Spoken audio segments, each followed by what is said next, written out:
परिवार को अपने बेटे की लाश नहीं मिल पाई है। फैजाबाद से मनीष कुमार सिंह की ये रिपोर्ट। इस मां की इन आंखों में प्यार था, ममता थी, लेकिन अब है सिर्फ और सिर्फ इंतजार, अपने जवान बेटे की लाश का इंतजार। फैजाबाद का ये परिवार पिछले 8 महीने से अपने बेटे की लाश पाने के लिए दर दर की ठोकरें खा रहा है, लेकिन सिवाय आश्वासनों के कुछ भी हाथ नहीं लग पाया है। बड़े अरमानों से अपना सब कुछ बेचकर उन्होंने अपने बेटे को सऊदी अरब भेजा था, लेकिन काम के दौरान चोट लगने से उसकी मौत हो गई। अब ये जान हमारा निकल भी नहीं रहा कि खत्म हो जाए और दुनिया से हम भी कैद हो जाए उसी लड़के की वजह से। अब हम कुछ कर नहीं सकते। आप लोग हमारी मदद करिए। सोनिया गांधी है, मुलायम सिंह है, सब लोग ये हिंदुस्तान के हैं। हिंदुस्तान में बहुत कुछ आप कर डाले हैं, लेकिन हमारी मदद कोई नहीं हो सकती। फैजाबाद के एक छोटे से मोहल्ले में अपने भाई और 3 बहनों के साथ रहने वाला सलीम लगभग 2 साल पहले सऊदी अरब के नजरान शहर में अच्छी कमाई का सपना मन में संजोए देश से रुखसत हुआ था। पिछले साल अक्टूबर में सलीम के घर किसी दोस्त का फोन आया कि काम के दौरान पेट और सर में गंभीर चोटों के कारण सलीम की मौत हो गई है। अपना सब कुछ खो चुके इस परिवार ने सलीम की लाश पाने के लिए सऊदी अरब और भारतीय सरकार से पत्राचार किया, तो ये पत्राचार एक ना खत्म होने वाले लंबे इंतजार में तब्दील होकर रह गया। कार्गो से फोन आया कि बॉडी आपकी आ रही है। हम लोग बड़ी तैयारी किए, खुशी थी कि चलो हमारे भाई की बॉडी आ रही है। उसके बाद फिर जो सुबह हुआ तो बॉडी नहीं आने के फिर फोन आ गया। सारे रिश्तेदार मायूस होकर वापस चले गए। बेटे की मौत का बोझ दिल पर रखकर उसका परिवार दिल्ली में विदेश मंत्रालय की चौखट तक गया, लेकिन नतीजा सिफर ही रहा। अब अंतिम आस लेकर ये परिवार इन दिनों जिला अधिकारी की चौखट पर दस्तक दे रहा है। सूचना मिलनी चाहिए थी तुरंत, किसी दुर्घटना के बाद वो सूचना भी परिवार को नहीं दी गई। तो ये जितने भी अमानवीय कृत्य हैं उसके लिए हम लोग भी अलग से एक्सटर्नल अफेयर्स मिनिस्ट्री को लिखेंगे कि वो सऊदी अरब में जो हमारे देश की एम्बेसी है वो लोग उस संबंधित कंपनी के विरुद्ध कोई ठोस दंडात्मक कार्रवाई अवश्य करें।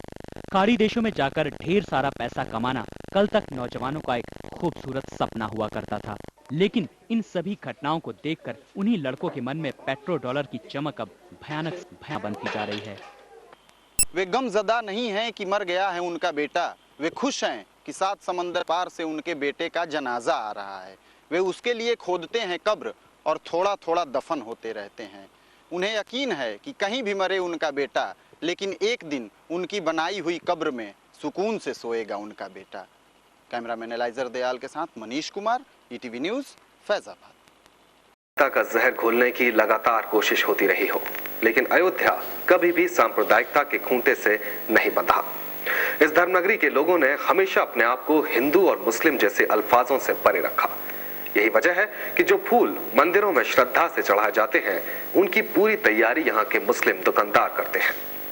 ये रिश्ता भले रोटी से जुड़ा हो, लेकिन ये जिंदगी के मकसद को बयां कर देता है। पौ फटते ही धर्मनगरी अयोध्या के मंदिरों में भक्तों का तांता लगना शुरू हो जाता है। हर कोई हाथों में फूलों से सजी टोकरी लिए भगवान के दरवाजे बढ़ता चला जा रहा है। लेकिन क्या आप जानते हैं कि अयोध्या के मंदिरों में चढ़ाए जाने वाले ये फूल कहां से आते हैं? पूजा अर्चना के लिए फूलों की जो खेप यहाँ पहुँचती है, उसमें सबसे बड़ा योगदान यहाँ की मुस्लिम जनता का है, जो हर रोज सैकड़ों किलो फूल भक्तों तक पहुँचाने का काम करती है। यहाँ रहने वाली मुस्लिम आबादी छोटी छोटी जमीनों पर पिछले कई दशकों से फूलों की खेती करती आ रही है। जो हाथ हर रोज अल्लाह की इबादत में उठते हैं, जरा गौर से देखिए, क्या वही हाथ उतनी ही तन्मयता से भगवान की शोभा बढ़ाने के लिए फूलों को चुनने में भी नहीं चल रहे हैं? अयोध्या के अंदर जितने भी फूल की पैदावार की जाती है, इनमें से लगभग 60-70% ये मुसलमान लोग ही हैं जो फूलों की पैदावार करते हैं। पूजा के लिए फूलों का जितना महत्व है, उतना ही महत्व प्रसाद का भी होता है। खास बात तो ये है कि फूलों की ही तरह प्रसाद रखने के डिब्बे भी मुस्लिम परिवारों द्वारा ही तैयार किए जाते हैं। पूरी अयोध्या के सभी मंदिरों में प्रसाद रखने के लिए डिब्बे मुस्लिम परिवारों के आंगन में ही तैयार किए जाते हैं। पाव का डिब्बा, आधा किलो का डिब्बा, 8 पाव के डिब्बा, पाव भर के सब हनुमानगढ़ी पे जाता है। यही रोजी रोटी है। लेकिन अयोध्या आने वाले भक्तों के मन में शायद ही कभी किसी प्रकार के प्रश्न ने जन्म लिया हो। फूल कोई भी पैदा करे और इसमें कोई हर्जा नहीं है, चाहे वो देवताओं को चढ़े, चाहे किसी भी जो है धर्म संप्रदाय में जाए फूल, तो उसमें कोई गलत नहीं है। सुंदर फूल कनेर के, ताजे चुने सवेर के, देव इन्हें स्वीकार करो, सूख न जाए देर से। अयोध्या में बसने वाली मुस्लिम जनता सालों से इसी ख्वाहिश को दिल में संजोए फूलों की खेती करती आई है और हिंदू भी बिना किसी भेदभाव के उन फूलों को अपने इष्ट देवों के चरणों में अर्पित करते आए हैं। सांप्रदायिक सौहार्द और मिठास की ऐसी दूसरी मिसाल अयोध्या के अलावा भला कहीं देखने को मिल सकती है क्या? शायद नहीं। कैमरा पर्सन एलाइजर दयाल के साथ मनीष कुमार, ईटीवी न्यूज, अयोध्या। लेकिन राजनीति की अपनी गणित होती है और वो अपने स्वार्थों के हिसाब से घटनाओं को तय कर। कोई नहीं है। गांव के ही एक दबंग परिवार द्वारा पिछले 1 साल से किए जा रहे बेइंतहा जुल्मों से आजिज आकर एक दलित परिवार अपना घर बार छोड़कर जान बचाने के लिए इन दिनों दूसरे शहरों में मारे मारे फिर रहा है। क्या है पूरा मामला, जानने के लिए देखते हैं ये रिपोर्ट। बस्ती जिले के कलवारी थाने के मिसरौलिया गांव की रहने वाली ये है प्रियमवदा। पिछले 4 महीने से दलित परिवार की लड़की एक खाना बदोश जिंदगी जी रही है। इसने कोई अपराध नहीं किया, लेकिन खुद एक दबंग परिवार के बिगड़ैल बेटे की जातियों की शिकार हुई। नतीजतन अब वो मां बनने वाली है। गांव में अच्छा खासा दखल रखने वाला परिवार अब लड़की के खून का प्यासा हो गया है। राजा गैन हमें जबरदस्ती पकड़ के हमारे साथ शरारत की। ओकरे बाद में 15 तारीख के 11 बजे राती के हमारे घर में हलीन। घर में ऐसा हम सारम सोई रहे, नम्मा हम अगनम रहे, नम्मा हमारे सारम रहे, इसे बगलिए मतलब। तो जैसे घर में हलीन अम्मा हम जैसे पकड़े चले हम चिल्लाए दिहन। ऐसा तीनों जने बारी बारी हमारे इज्जत लेहिन है। ये तो कहानी का बस एक हिस्सा है। मुकम्मल कहानी में तो इस दलित परिवार पर किए गए जुल्मों की इतनी दास्तान है जिसे सुनकर किसी के भी रोंगटे खड़े हो जाएं। विधवा मां की जिंदगी में 1 साल पहले यही कहानी दोहराई जा चुकी है, जब उसकी शादीशुदा बड़ी बेटी के साथ भी गांव के उसी पारस मिश्रा के एक बेटे ने बलात्कार किया।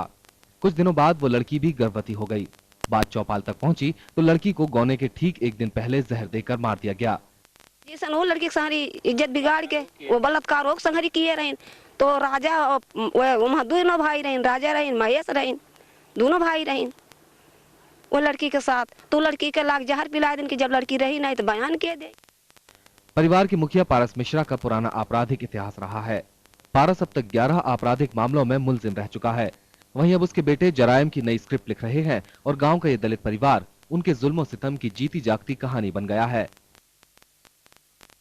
हमारे खेत बाड़ी रहा वो पारस में से रोक दिए हैं, नहीं जोते देते हैं, घुड़की धमकी देते हैं, मारल गरिया थे, 2 बच्चन छोड़ के हम अपन भाग है जान लेके।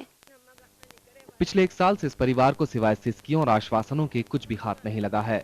बस्ती का जिला प्रशासन भी इनके जख्मों को कुछ कम कुरेदने में नहीं लगा है। तमाम फरियादों के बावजूद अभी तक ना तो बड़ी बेटी और ना छोटी बेटी के मामले में कोई FIR दर्ज की गई है। FIR दर्ज हुआ है और लड़की का मेडिकल होना बहुत जरूरी है, क्योंकि लड़की की पेट में कम से कम 6 महीने का बच्चा है और वहाँ की मतलब पुलिस इंटरेस्ट नहीं ले रही है। और माननीय आयोग द्वारा नोटिस तो जारी हुई, लेकिन इसका मेडिकल कैसे होगा, DNA टेस्ट होना बहुत ही जरूरी है। बस्ती के जिला प्रशासन की नीयत पर उठाए जा रहे सवाल लाजमी हैं। जिला प्रशासन की नाकारी से आजिज आकर अब इस परिवार ने लखनऊ में दलितों की सबसे बड़ी खैरख्वाह संस्था के दर पर अपना मत्था टेका है। दुनिया के सबसे बड़े लोकतंत्र की संज्ञा पाए इस देश में दुनिया का सबसे बड़ा संविधान लिखा गया है ताकि मजलूमों और पीड़ितों को साबूत न्याय मिल सके। लेकिन इसी देश के शहरों और गांव की गलियों में न्याय का सौदा किया जाता है।